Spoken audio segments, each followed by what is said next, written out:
Welcome to Grandma's kitchen. இன்னைக்கு நம்ம பார்க்க போகிறது ஒரு பிரண்டை துவையலுங்க. இந்த பிரண்டை துவையல் எப்படி செய்யறதுன்னு சொல்லிட்டு நான் காமிக்கிறேன். இது வந்து மேலே உள்ள ஸ்கின் எல்லாம் க்ளீன் பண்ணணும். அந்த ஸ்கின்னு வந்து க்ளீன் பண்ணுறப்ப கை கொஞ்சம் அரிப்பு எடுக்கும். அது அரிப்பு இல்லாமல் எப்படி பண்ணுறதுன்னு சொல்லிட்டு நான் இப்போ உங்களுக்கு காமிக்கிறேங்க. இப்போ நம்ம கையில் வந்து இது மாதிரி நல்லெண்ணெயை நல்லா தேய்ச்சிக்கணுங்க. ஃப்ரண்ட்டு பேக்கு எல்லா இடத்துலையும். இந்த பிரண்டை இருக்குது இல்லைங்களா, இதை வந்து இப்படி ஃபுல் விரலில் ஃபுல்லாக தொடாமல் இப்படி 2 விரலில் மாத்திரம் தொடலாம்.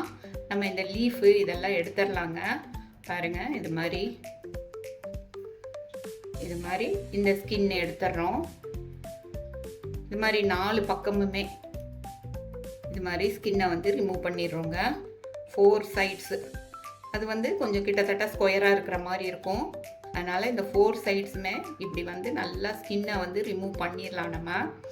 அது அந்த உள்ளே இருக்கிறது தான் லைட்டாக அரிப்பு இருக்கும். அது ஃப்ரை பண்ணோம்னா அந்த அரிப்பு போயிருங்க. இது மாதிரி நம்ம வந்து க்ளீன் பண்ணி எடுத்துடலாம்.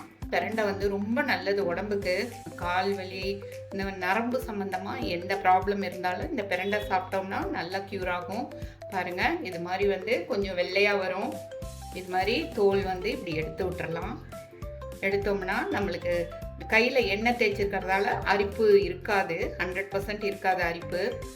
அப்படி சப்போஸ் திருப்பி கொஞ்சம் நேரத்தில் அரிப்பு வந்ததுன்னா திருப்பி வந்து கொஞ்சம் லைட்டாக வந்து நம்ம எண்ணெய் தேய்ச்சிக்கிட்டு செஞ்சோம்னா கொஞ்சம் சரியாக வந்துடுங்க.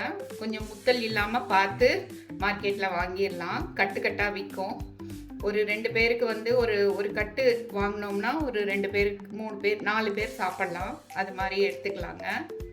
இது மாதிரி வந்து நம்ம ஸ்கின்னை வந்து ரிமூவ் பண்ணிடணும். வாண்டி வச்சிடலாம். வச்சுட்டு நல்லா ஒரு ஸ்பூன் 1.5 ஸ்பூன் இருக்கிற மாதிரி கொஞ்சம் எண்ணெய் நல்லா ஊற்றிடலாம். ஊற்றிட்டு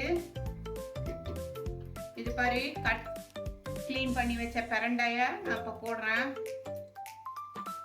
அது கூட வந்து ஒரு 10 பல்லு பூண்டு போடுறேன்.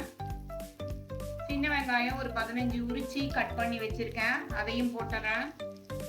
பச்சை மிளகாய் ஒரு 4 ஸ்ப்ளிட் பண்ணி வச்சிருக்கேன், அதையும் போட்டுறேன்.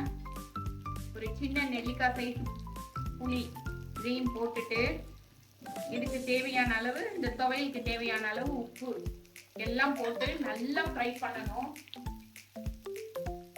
அந்த பிரண்டை வந்து அப்படியே மஞ்சள் கலராக மாறி வரும். அது வரைக்கும் பூண்டு, வெங்காயம், புளி எல்லாமே அதில் நல்லா ஃப்ரை ஆகி வரணும். பிரண்டை நல்லா ஃப்ரை ஆயிடுச்சு பாருங்க. இந்த கலர் இப்படி நல்லா சேஞ்ச் ஆயிடுச்சு. இது ஒரு தட்டில் போட்டு நல்லா ஆற வச்சிடலாம். ஆற வச்சுட்டு அப்புறம் மிக்சியில் அரைச்சோம்னா நம்மளோட பிரண்டை துவையல் சூப்பராக ரெடி ஆயிருங்க. அதுக்கு வந்து கடுகு தாளிச்சிட்டோம்னா ரொம்ப நல்லா சூப்பராக ரெடி